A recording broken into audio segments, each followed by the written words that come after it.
what does it really mean to be an intelligence agent? Leave all the movie and TV stuff out because they're all like really, really wrong. So what are some of these big areas that people should know about and they have no idea it's happening? There's no legal basis for privacy. It's not in the Constitution.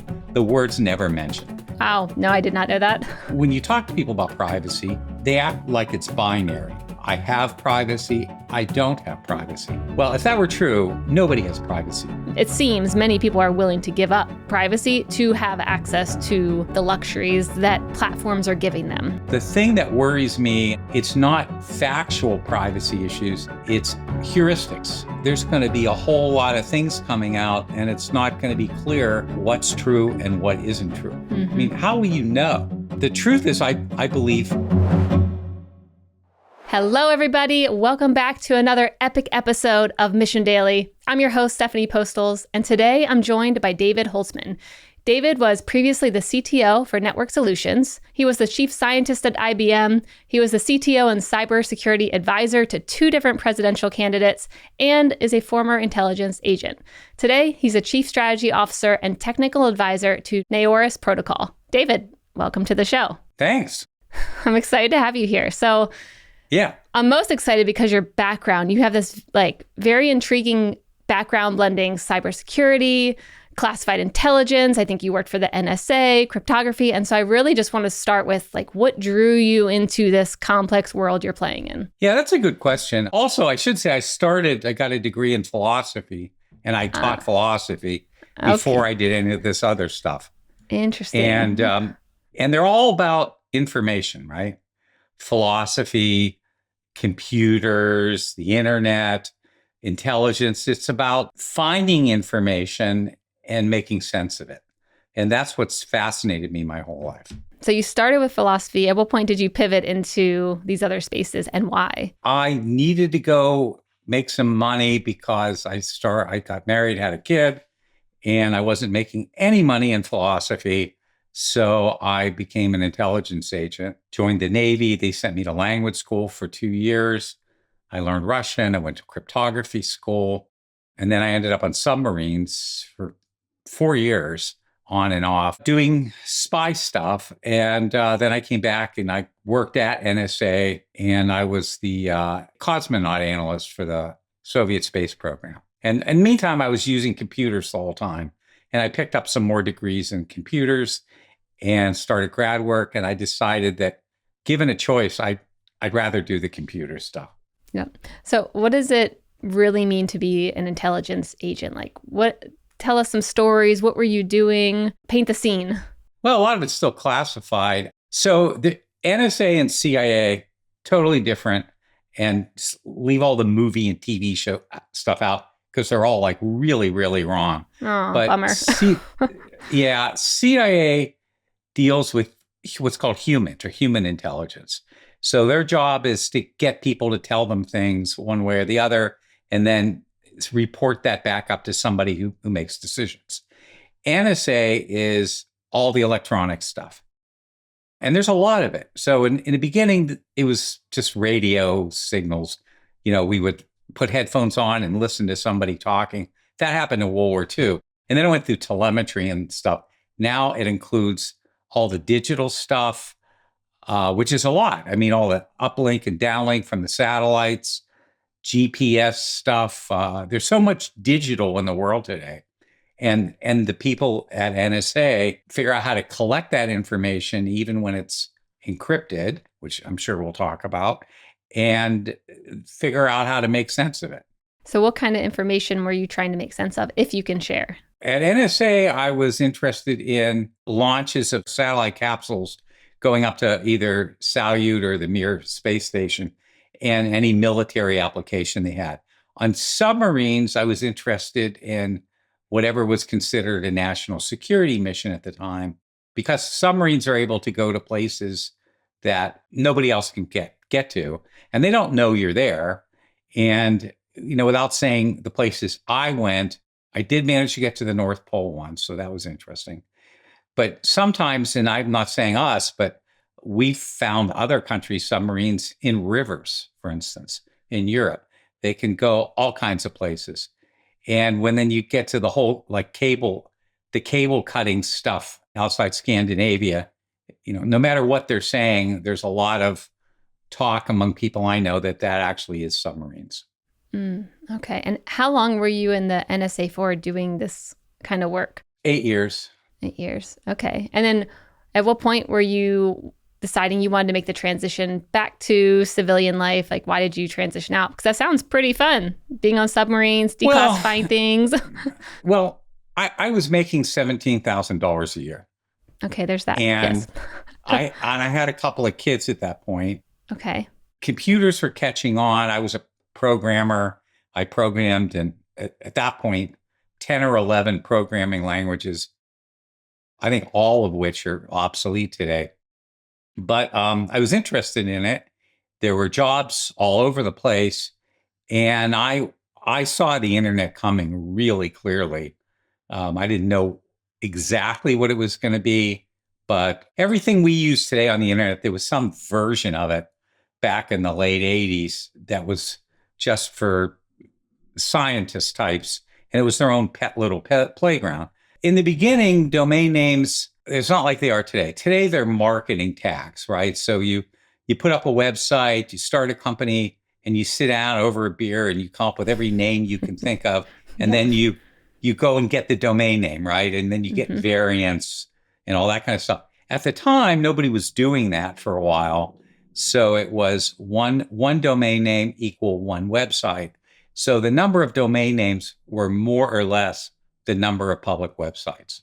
So earlier you just mentioned Y2K. So I kind of want to hear about that because, I was younger during that time period. And I remember all the frantic energy and the chaos and all of that. And so I want to hear about like the evolution over the last few decades. Like, are you still seeing these same vulnerabilities that you were looking into when you were, during the Y2K era and people were all flipping out left and right? It's way worse now, but people aren't flipping out because there's so much more complexity. Very few people have any idea what's actually going on. And the people that are in power, at least in this country, have absolutely no idea what was going on. As an example, right before Y2K, Congress was starting to pay attention to the internet, but they had no idea what it was at all. And the data center that I ran was in Virginia, which is maybe an hour away from the Capitol. And we hired a bunch of buses and we had these field trips. Every couple of days, we would bring a busload of congressmen, senators, their staffers, and then I would show them what they thought was the internet because I had the root server. Most people probably don't know this, but there actually is one machine that basically runs the internet. Wow. No, I did not know that. It's called the DOT or the root server. So if you type in a URL, www.riverside.fm, something like that, the first dot is actually a machine. And then it creates like this big tree. So, that's how you can add host names and just go lower and lower in your own network. But all the way up at the top, there's one thing, which is a dot. And then below dot, there's com, net, org, US, FR, biz, whatever. So, and those are called top level domains. And then from there, it goes to companies or whatever. So when the Congress people came, I could show them this machine and explain what I just did, but probably in simpler terms. They had no idea what it was, but they were impressed. And only one congressman, one senator out of maybe 300 had any idea what I was talking about. So I don't think things have changed very much. The difference now is that people are better bullshit artists. I live in the middle of Washington, D.C. I talk to, politicians all the time, and they act like they know what they're talking about. So if you talk about blockchain, nobody will admit they don't know what a blockchain is. So they'll drop the term as if, oh, blockchain, like they know what it is. They don't know what it is. So most people don't. Cybersecurity is like that too. These are buzzwords that are used as shorthand for fairly large amounts of detailed information. You mentioned that, there's so much happening today that no one has any idea what's going on. What are some of these big areas that are happening behind the scenes that like people should know about and they have no idea it's happening? Privacy is a big issue. I wrote a book called Privacy Lost 13, 14 years ago, and it caught a lot of play, and it's taught in most law schools in the country now. And I kind of did a survey of what privacy meant, what the legal basis for it was, and then my ideas. So there's no legal basis for privacy. I mean, it's not in the Constitution. The word's never mentioned. It all started because of Justice Brandeis at the turn of the last century. A friend of his daughter was having a sweet 16 party or something, and the guest list got published in the Boston Globe. And they were all so offended that he just ruled from the bench and created this weird corollary to the Fourth Amendment and claimed that there was a right to privacy. And ever since then, we've acted like there is. Interesting. When you talk to people about privacy, they act like it's binary. Like, I have privacy, I don't have privacy. Well, if that were true, every one of us don't have privacy. There's nobody has privacy. Even a baby. I mean, newborn children within a day end up with somewhere, some mention, some website. When you die, your obituary goes on there. So you can't have complete privacy. The question is the gradation of privacy and what's important to each of us. I don't think most people understand this at all. And if they did, they would be a lot more frightened, I think. Well, let's stay on the privacy. I mean, we're already here. Might as well stay there. Sure. So, yeah. I mean, tell me more about, like, as a consumer, I'm sitting here listening to this being like, okay, well, what's something I should be thinking about, or what can I do? Because on one side, it's like the majority of people want the luxuries that platforms are giving them, whether it be social media or whatever it is. Like, it seems many people are willing to give up privacy to have access to all these social media platforms and other places as well. And so what does it look like for people who probably want those things? And they're like, well, yeah, and I also want to own my data, and I don't, I want to have some privacy. Like, what would you say for someone like that? I have a kind of a cynical view of humanity on this. I smoked for like 10 years, and it's because I knew I wasn't going to die of lung cancer, and I really like smoking. So on the risk reward trade-off, as I got older, I got more worried and then eventually stopped smoking. Privacy's like that too. People think I'm not important, nobody's spying on me. Mm-hmm. But what they're missing is the old days, where an NSA guy would have headphones on and they would be listening to, Al Capone or somebody like that. It's not like that anymore. Now you have sweeping monitoring of everything. I mean, NSA is reputed to have a mountain out in Utah where they have recorded and stored every single phone call and every single digital message for the last 9 or 10 years. Wow. And I don't have a clearance anymore, so I don't know if it's true. If I knew it was true, I wouldn't say it. I think it probably is true. And then that brings up a whole another potential issue that I know nobody's thinking about, which is it's a harvest and store thing is what the cyber people call it. So basically all this stuff is being stored and a lot of it's encrypted and they can't break it. But someday they will be able to break it, and then they go back and read messages. So they can, you say something today on Signal, and you think you're fine, and then 10 years from now, somebody breaks Signal, and they read all this stuff. For most of us, it's not an issue, but for some people, it might be. Mm-hmm. The thing that worries me, and I guess I'll just bring this out, it's not factual privacy issues, it's inferential privacy problems. So heuristics, and we have a lot of them. Everybody talks about algorithms, and I don't care about an algorithm. You end up with it's like scientific, like do this, then this, then this. A heuristic is called a rule of thumb. So heuristics are kind of guesses. So credit scores, for instance, everybody thinks it's like, Experian or Equifax. It actually isn't. It's almost all credit in the country is granted by a company. Well, it's essentially granted by a company which has a thing called a FICO score. The FICO score is not an algorithm. It is a heuristic. Nobody has ever been able to find out what the rules are for a FICO score. So it could be how long have you lived at your house?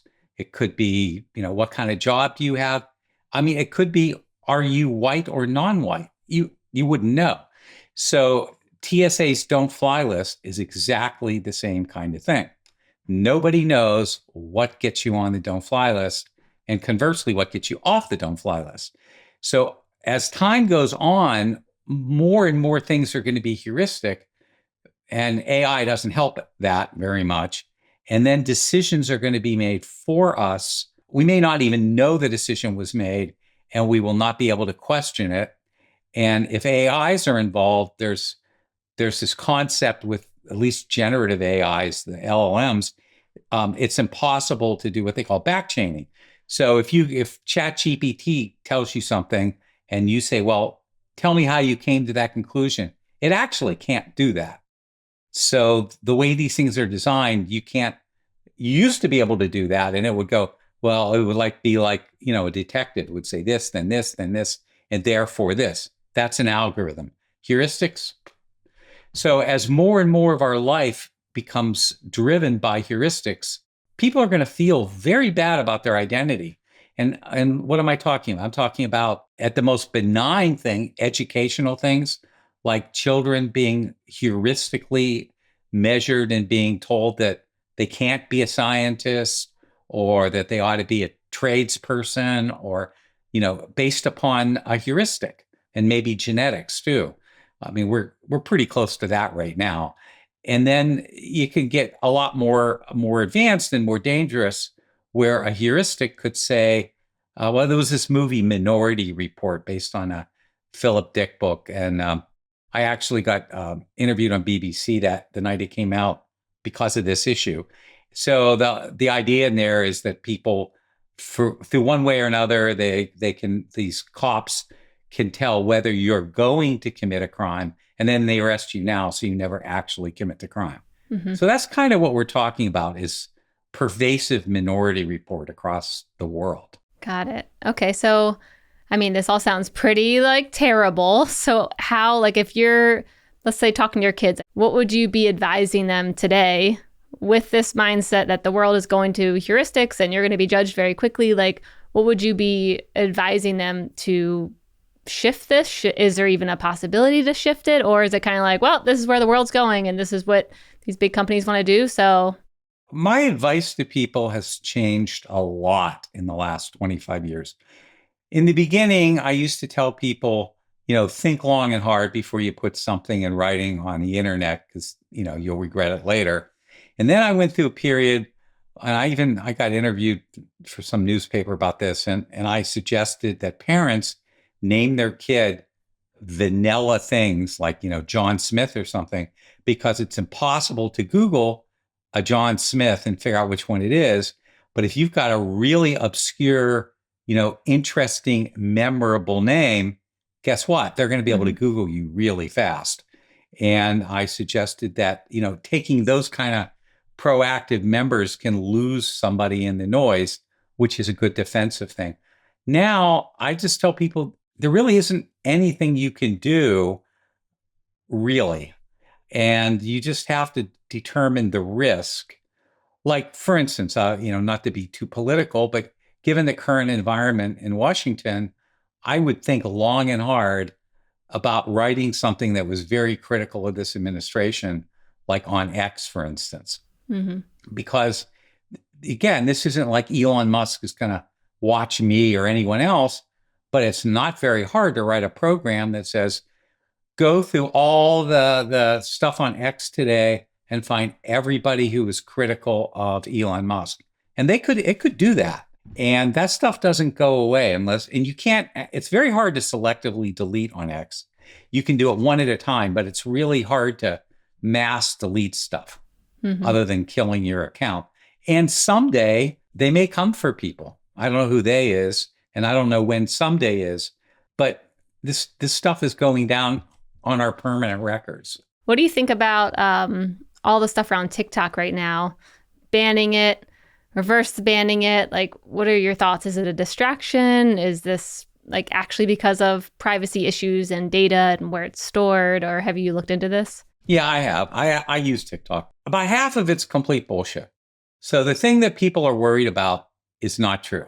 So I wouldn't, big deal. So what exactly are the Chinese able to get from TikTok that US companies aren't able to get from, all the meta stuff on Instagram and Facebook, and all the other social media platforms. There's way more on American social media than there is on TikTok.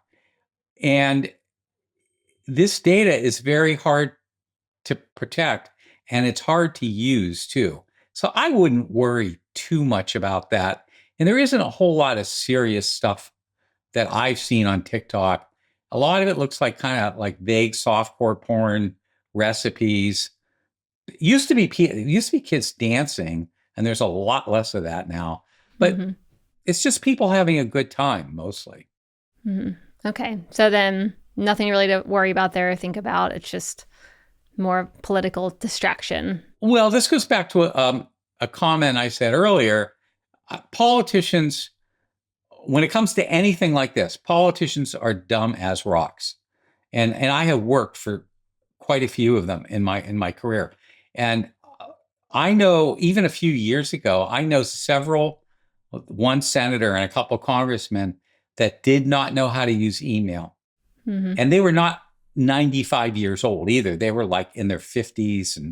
And what they would do is they would have their secretary or admin assistant print out the emails, and they'd have a big stack, and they would take a red pen and they would write the answer on the printout, and then they would hand it to the assistant who would type it back in. So they don't understand this. I mean, and it's also an age generational thing. I'm a baby boomer. I'm one of the only baby boomers I know who is actually digitally sophisticated. And that's just because of my career. But if you go to most people that are, baby boomers and a lot of Gen X's, I mean, I used to do a trick. It wouldn't be applicable anymore, but I used to go to parties and hand somebody an audio CD and an iPod. And I'd say, hey, I'll give you $100 if you can put this CD on this iPod. Nobody was ever able to do it. But I could hand it to like an 8-year-old kid and they could do it, or try hooking up a printer. Most people are unable to hook up a printer. I mean, printers though, they're still pretty difficult. It's insane to me that we are in 2025 and printers are still this ridiculously hard to set up and just get working. But that's a whole other thing. Well, but so as the world becomes progressively more digital, and it's getting there pretty fast, people are being left behind. And I don't just mean people whose jobs are being displaced. I mean people who just have no idea what any of this is and how to use it. So I belong to an organization, and we invite, famous scientists to come in and give lectures and stuff. And when the pandemic happened, we had to switch to Zoom. And almost nobody knew how to use Zoom. And I kind of get that, but they didn't know how to behave either. They didn't understand, I mean, I literally saw one person walk bottomless in front of the camera on the way to the bathroom or something. And they just didn't get it that, what you can see, what you can hear. So it's a generational thing. People, Gen Y, certainly Gen Z and millennials, they all get this. Every one of them gets this. And it's not just here. I've been to 85 countries in the last 10 years. And I like to go to not like really nice European countries, but, Southeast Asia and Africa and places like that. And everywhere I've gone, kids know how to use technology. Some of it. They know how to use cell phones and they know how to use social media. So it's a generational thing too. But when you look at the average age of a politician in this country or a judge, it's old. Mm-hmm. And they're making the laws. So they made the TikTok ban. I guess that's what I was heading for. Yep. Okay, that makes sense. So when thinking about like these modern skills, like what's not being taught right now that is really a requirement for this digital era we're in, like what's missing, and maybe not with an older generation, but like even today in the younger generations, like what's missing right now? I don't think we have words for this stuff, but I can try and describe it. One of the big ones is, I think, what used to be called critical thinking. Mm-hmm. And it's basically looking at something and saying, oh, that's a scam, or oh, that's true, or a piece of news. Is this fake news? Is it real news? What's the bias? Most people can't do that. And what they actually do, no matter what they say they do, is they have their own little zoo and they go in there and they feed the animals. So if they're right wing, they go to listen to Fox News. If they're left wing, they listen to MSNBC. And then the same with the websites. It's called bias confirmation. Mm-hmm. And there needs to be a way of teaching younger people to be really cynical. I grew up in the 60s. I'm extremely cynical. And it has done me well so many times in the past. It's probably saved my life a couple of times. I think cynicism is a survival trait. And digital cynicism, I think, it's a digital survival trait. Mm-hmm. And you think that, because to me, when I look at the world, I'm like, I think younger people are more digitally cynical than older people. I think about the moms on Facebook getting scammed at the silliest of scams where you're like, come on, like, why would you ever do that? Or like even the phone calls. And I feel like at least my generation's like constantly looking for who's trying to scam me, constantly looking for like who's lying to me, who's telling me misinformation. That's probably true. Yeah, I'll correct what I said. I think you're probably right. I don't think millennials actually care all that much. They're not as invested in politics or certain kinds of business things. And there's really big cultural differences with the generations that are not obvious. Like millennials and Gen Z tend to be less acquisitive. If they get money, they use it for experience. They don't use it to buy things. If you go to a baby boomer or a Gen X, when they were younger, if you give them money, they went out and bought a television set or a couch or some other timeshare, something they couldn't afford. So that's kind of different too. So there's all these cultural things. So you were asking about a skill, and I think this is one of the big ones. And over the next, I think, 4 years for sure, and probably 10, there's going to be a whole lot of things coming out, and it's not going to be clear what's true and what isn't true. Mm-hmm. I mean, how will you know? I mean, I read 7 or 8 newspapers a day and probably a dozen blogs and websites, and then I kind of take an average. But the truth is, I believe non-American media sources. So I go to CBC, I go to BBC, I even go to Al Jazeera, and they all report things a lot more accurately than most of ours do. Mm-hmm. Seems like there's going to need to be a tool that kind of pings a couple different outlets. And it's like, seems like the consensus is this. Well, it's interesting you said that because there is a tool and it's generative AI. That is a perfect role for AI systems to be able to act as a pre-processor to digest information and then give it to us in some form we can assimilate. If you know that the AI isn't, oh, they call it hallucinating, but it's really lying. And as long as you know the AI is not lying and you know nobody biased it in the programming. Like I went to ChatGPT a couple of months ago and I asked it who I was, and it came out with this big long bio that said I was the first person convicted on cyber terrorism Wow. laws and said I'd been sent to prison for 6 years. And when I came out, I became a cybersecurity expert based on what I learned in prison. And I was just shocked. And the rest of it was kind of right, but that was not. And then I typed in, I said, is this true? And it went, no. Okay, well, at least it knew that, I guess. So how are you thinking about the world of AI right now? I mean, it's moving so quickly. There's so many like new tools and technologies and capabilities. And I'm guessing, especially even in the spaces that you're in when it comes to cybersecurity, like I'm sure it's very influential with the work that's being done and AI catching a lot of the issues before they happen, maybe. But tell me a bit of like around like, what are you seeing in this space? One of the things about AI that I don't think most people get is the learning curve for an AI is not linear the way we learn. So we go to first grade, second grade, third grade, fourth grade, and each year, we slather a little more education onto what we learned before. So you take calculus 1, calculus 2. AIs aren't like that. Their learning curve is probably exponential.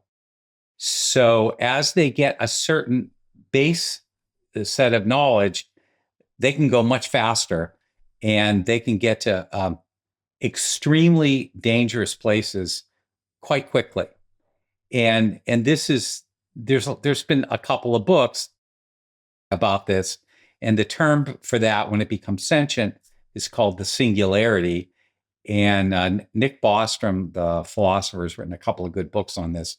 But most people that I sort of believe, I guess including myself, believe that the singularity is going to happen within the next 7 or 8 years.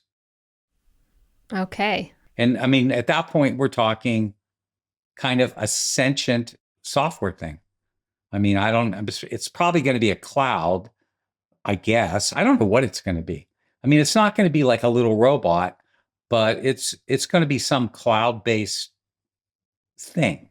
Let's hope it's really benign. Okay. So I'm trying to think about like how to imagine this when you're saying we're going to be in this space where like computers are just basically talking to each other, making their own decisions. I mean, someone has to kind of own those computers, right? So I guess it would depend on their intentions as well. I mean, yeah, paint the picture of what you're thinking. Everything is sort of connected up to everything else these days.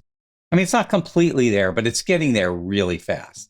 So like we get kind of, I get annoyed if I have to go to a hotel in some other country and they don't have a website. Mm-hmm. I just assume at this point that every product, every hotel, every airline, and every semi-famous person is going to have a website. So as time goes on, and all these things that are connected become interoperable for one reason or another. And as they do, they share information with one another based on what they were programmed to do. Now, when you add AIs into that, they share information not based on the programming, but because it thinks it needs it. And we won't know what that is. And that stuff can go very, very fast. And as it accumulates, it will get to the point where the number of connections for an AI thing is starting to approach the number of neurons in a human brain. And when it gets anywhere near there, it's probably going to wake up and have a sense of identity. Who am I? Am I going to die? Who are my parents? I don't know. It's going to be something, and it'll be different than us. And I don't think we're going to see it right away, but it could have happened already. I mean, if you look at the financial system, like Wall Street and all the financial computers that are connected to Wall Street, you're probably getting a pretty big number right there. My thoughts for this is like, right now, we don't even understand the human brain, really. We understand such like a small percent of it. And so I'm like, I always have a hard time thinking, okay, once these computers, they start kind of having a couple capabilities similar to a brain and a human, now they're going to be a human, when I'm like, we still don't even understand the majority of how our brain works and consciousness and what's happening there. And to think that like now when computers start talking to each other, all of a sudden they're going to wake up. I'm like, I feel like we still don't even understand why we're awake, why we're here. Like we still haven't even figured that out. Well, I agree with that. However, so, the question then, and here's where my philosophy background kicks in. So, what is intelligence? So I've been a scuba diver for a long time. So there's stuff in the ocean that is probably intelligent, but not the way we think it is. Octopi are very, very smart. I've seen videos where somebody puts an octopus in a jar and they go away and the octopus unscrews the lid and gets out. That's pretty smart. Dolphins, porpoises are smart. Whales are smart. And then depending how you define it, I would argue that a swarm of bees or a hill of ants collectively are probably really smart, but each individual one is stupid. So, these are all, we don't know how any of those things work, but they don't work the way a human brain does. So I've always thought if, something comes from outer space, everybody thinks it's going to be human, always have 2 hands, 2 legs. It's going to think like us, have emotions. I think it's likelier to be like an octopus, and it's going to have some data processing thing that is just absolutely foreign to us. That's the way AIs are going to be. And that's why I'm not sure we're going to know when they're actually smart, because we don't know how to define it. I mean, for many, many years, there was a thing called a Turing test. And that was famous mathematician Alan Turing, who helped break German codes during World War II. He came up with it. And this test has been broken a long time ago. And the test was, if you're sitting in a room with a terminal and you're talking to this thing on the other end, can you tell that it's a computer? Well, I would argue you can't. And I'm sure you've experienced this where you like call some company and you get a customer service number and you kind of think it's a person for a couple of seconds. And then you realize they're scamming you with a computer program. And that's what I get kind of annoyed. One of the things about AI that's relevant now is in cryptography. So I believe in cybersecurity. So I believe AIs are going to be the way you attack a system. They sort of are already. And because they can, try 1 million passwords in a millisecond, or try look and find all the holes in the network. So the only way to defend against that is also going to be with AIs. So the future, like next year of cybersecurity, is going to be 2 AIs doing that. And I don't think human beings can react anywhere near fast enough to do any of that. And then the cryptography becomes important. And that brings me to quantum computing, which is also on the horizon. Quantum computing comes from quantum mechanics, which is it was a branch of physics that is now accepted as normal. And this has very weird implications. This is the stuff where the Schrodinger's cat example is often used to explain it, that if you put a cat in a box with a little vial of poison and you have a little counter that counts protons, is the cat alive or dead after a day? And the answer is it's not either. And it doesn't either stay alive or die until you open the box. So quantum mechanics sort of deals with that in a larger scale. And in fact, those kind of phenomena is the only reason cell phones work, or any real computerized device. Computer chips basically work to some extent on quantum mechanics. So computing is today, it's relatively linear. It's based on a thing called a von Neumann machine. You have a CPU that calculates, you have memory. The CPU fetches things out of memory and processes them 1, 2, 3, 4, 5, 6. And what we've done in the last 30 years is make it go faster, faster, faster. And that's like clock speed and everything else. The way quantum computers, which do exist, but they're really small and kind of dumb. But what they do is, instead of the way regular computers, there's a bit, which is the smallest amount of information. In a regular computer, a bit is either 1 or 0. It's either on or off.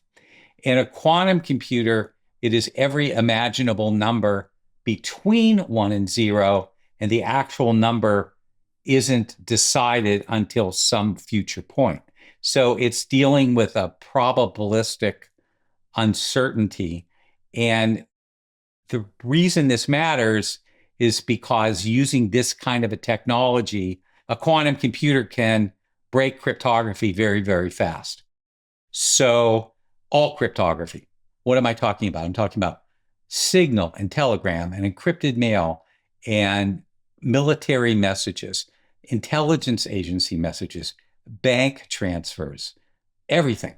Almost everything today is based on some kind of asymmetric encryption formula, which is, there's a number of algorithms that are used, and every one of those will break. And when I say break, the way these things work right now, the traditional cryptography, is you can break any one of these things, but it'll take like a lifetime to do it, because there's so many permutations to break something that it'll take, like years to break one password so it doesn't happen. With a quantum computer, a real one, it could do it instantly or very close to instantly. So a working quantum computer could read everything in the world very quickly. And obviously there would be a lot of trouble if there was such a thing. So there is, and a lot of people are working on it. Google has one. I'm pretty sure NSA has one. The China, I know, has at least one. So there's like 5, 6, 7 of these things. And you measure the capability of a quantum computer based on the number of units that make it up. And those units, instead of being called bits, they're called qubits, quantum bits. So the most qubit computer that I know of today, as of last month, was about 1,000 qubits. So the general belief is that you need 1,000,000 qubits to do all these horrible things I'm talking about. But again, technology doesn't always move linear. It often moves exponentially. And there's other things going on. So at the same time this is all happening, there's something else going on at the same time in parallel that you don't hear about very much, and it's called post-quantum cryptography. And the company I'm working with, Neoris, we have a technology that does this. So people are building things now that even if there was a quantum computer, they couldn't break it. This is all real. It's imminent. Well, I shouldn't say imminent. It might be 5 years, might be tomorrow. I don't know. Okay, this post-quantum world, there's already computers out there right now that are already able to break into these different codes in a way that no one would ever be able to before. This kind of sounds scary. So how do I think about, I mean, it sounds like there's like a before and an after with these spaces that we're playing in right now. We're preparing for a post-quantum world. So this is when you start getting into like Web 2 and Web 3 distinctions. Web 3 is basically a decentralized web, and that means there isn't a single point of attack. So even if there was a quantum computer, it would be difficult to bring everything down in a Web 3 world. So blockchains are good examples of Web 3. Some people would argue that, but I think it's basically true. So it's a quantum computer could break the key on any one block. It would be fairly difficult to break the whole chain. Okay. So people are trying to devise post-quantum ways, and I don't think there are any right now on blockchains. There will be. So you'll have like an Ether blockchain, except each block will be encrypted with, there's three algorithms that do this. So one of the three, and they'll be encrypted with one of these three things, and that will be quantum proof. Mm-hmm. Okay. And that's what you're working on at Neoris right now. Protocol is this more decentralized way of keeping things safe, or tell me more about that. Decentralization is one of the hallmarks of Web3. Mm-hmm. So, and this goes back to kind of a cybersecurity thing. So there are so many awful data breaches in the last, I don't know, 8 or 9 years. Horrible ones like Equifax or the Office of Personnel Management that got every single government employee, or the Veterans Administration. So, I mean, these days it's SolarWinds. So, you hear about this stuff and it's like 100 million people or even more than that get affected, and there's no real compensation. So the reason this stuff happens is because they're centralized. So in almost every case, when there's a large-scale data breach, Equifax is a good example. It's not Equifax exactly that got breached. It is a third-party company that they use. In their case, I think it was to process payments or something. So they're like payment processors, point-of-sale processors. SolarWinds was like that. SolarWinds was a utility that wasn't the main thing. So centralized companies that provide security, even if they do a good job, they're going to hire, dozens or even hundreds of companies to do little bits of things they don't want to do. And those become weak points. That's where they get attacked. Somebody figures out the network, like if TJ Maxx, if you know what TJ Maxx is, yes. The department store. So they got hacked pretty badly about 10 years ago. And they got the cash registers. And they did it by hacking the system that provided POS or point of sale software. So they didn't actually hit the company, but they hit all the financial transactions at the cash registers, which arguably is just as bad. So when you have a decentralized system, there is no bullseye in the middle that you can hit. It's all these things, and each one sort of works by itself. So even if you've got a quantum computer or something coming after you, they can't just break one thing. They got to break everything. And so is that the solution then for this post-quantum world? It seems like moving to more decentralized ways of protecting is the future. Yeah, that's one. The other one is shifting to algorithms that are provably quantum proof. These are not great solutions because they'll be broken too, but they sort of work for now. I mean, none of this stuff is permanent, and anything anybody can devise a way to hide something, there's somebody out there can figure out a way to find it. So how do you think about the future of this space? I think I heard you in an interview once saying that you'll never invest in futuristic ideas because you'll always fail, or it's like hard to invest in that. Like, how are you thinking about these areas? Well, I think what I actually said, I didn't say I wouldn't invest in futuristic ideas. I think I said I wouldn't invest in companies. Okay. I feel like I know what the future holds in some areas, but guessing which company is going to do well, that's a crapshoot. And like I knew social media was going to be big. I didn't even know what TikTok was a couple of years ago. So there's going to be a lot of TikTok kind of things popping up. So typically, if you look at the history of technology in the world, companies start, and the dot-com bubble is a great example of this. Companies start as startups and they get big, and then they try to do more and more of what they're really good at. They're monsters, and they can't do anything else because they're monsters. So they have to keep doing more of the same. And then somebody else comes by and they do a startup and they have room to grow in the shadow of that big monster company. So that's already happening to Meta, for instance. And it's imminently going to happen to Google. It's very difficult for tech companies when they get big enough to reinvent themselves and actually be competitive with small companies. Yeah, I read a book about, I think there was like a couple hundred companies that lasted past 100 years, and it was going through how many times they had to just completely cannibalize their entire business to be able to keep up with what was happening and stay relevant. And so it'll be interesting watching, the Googles and the Facebooks of the world, like keeping up with all these small companies that are popping up to me, what seems like a world that's democratized more than ever, where people can jump in and build things, and you don't have to be as technical as you used to have to be able to launch something and get users. And so it's definitely an interesting space we're in. Well, there's something on what you just said about not being so technical. So I often get asked to talk to like computer science groups or college classes and stuff. So I don't actually believe people should go into any of these fields.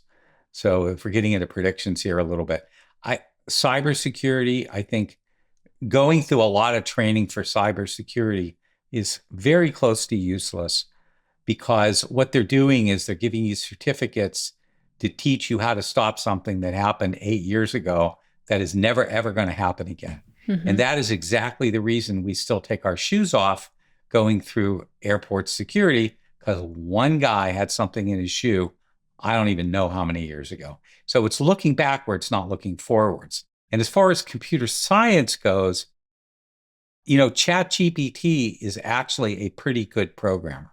You can give it a vague description of a computer program, it will write that program, you can compile it and you can run it, and it will run. So I don't think there's a whole lot of room for programmers or web design people, because AIs can design web stuff. And I'm also a novelist, and I just finished a rough draft of a novel I was sending to my agent, and I felt like I needed some fake art, even though, I don't get to do the cover. And I had ChatGPT do it, and I described what the book was about. And I said, give me three ideas and make it sort of gothic. And it did. And I used one. It was good. So, given that. You don't just need to be specialized anymore? Well, I think a lot of these professions and skills are going away. I mean, new ones will come in. I don't know what they are, but well, I know one AI trainer. I mean, they're already advertising for this. Yep. OpenAI has been hiring people for 3 years like this. It's people to basically type in things to see if the AI comes up with a good answer or not, and then recording it and giving it to the programmers. So there'll be new jobs like that, but they aren't going to be anywhere near as many as are going to get displaced. That's not a particularly pleasant future. And this is going back to my cynicism again. When I hear politicians talk about, how when blue collar people are going to get replaced, the answer is usually we're going to teach them how to be programmers or something like that. That is a really dumb answer for a whole bunch of reasons. One is it's not that easy to program. And the second is you don't really need that many programmers. Yeah, it feels like that information or advice is kind of like years behind, and it's still just around of like, everyone needs to be computer science majors. We need lots of programmers. And now it's like, well, wait, actually, we probably need less of that kind of work. Right. But everybody has to be a digital citizen, though. I think well, we're probably at the point now where if you go for a job in an office and, and they show you where the computer is going to be, and you say, well, I don't know how to use a computer, I'm not sure you'd get the job. Everybody's supposed to know more. If you're white collar, how to use Microsoft Word, how to build a PowerPoint presentation, how to answer emails, dumb things you shouldn't do on your computer. I mean, that's digital hygiene, I guess. And everybody needs to know that stuff. Yeah, I agree. So to round out this conversation, what is one thing that you hope our listeners will take away from this conversation today? Anybody who claims to be able to predict the future in an actionable way is absolutely full of shit. There you go. They should be extremely cynical with everything they hear about technology from somebody who is not a 20-year or better technology veteran. So when a politician says anything about technology, you don't have to laugh at them, but I wouldn't believe them either. There you have it. All right. Well, David, thank you for coming on Mission Daily. Where can our listeners and viewers find more about you and what you're up to? They can go to davidholtzman.com, and my company is Naoris, Naoris.com. Awesome. Thanks so much, David. Sure. Thank you.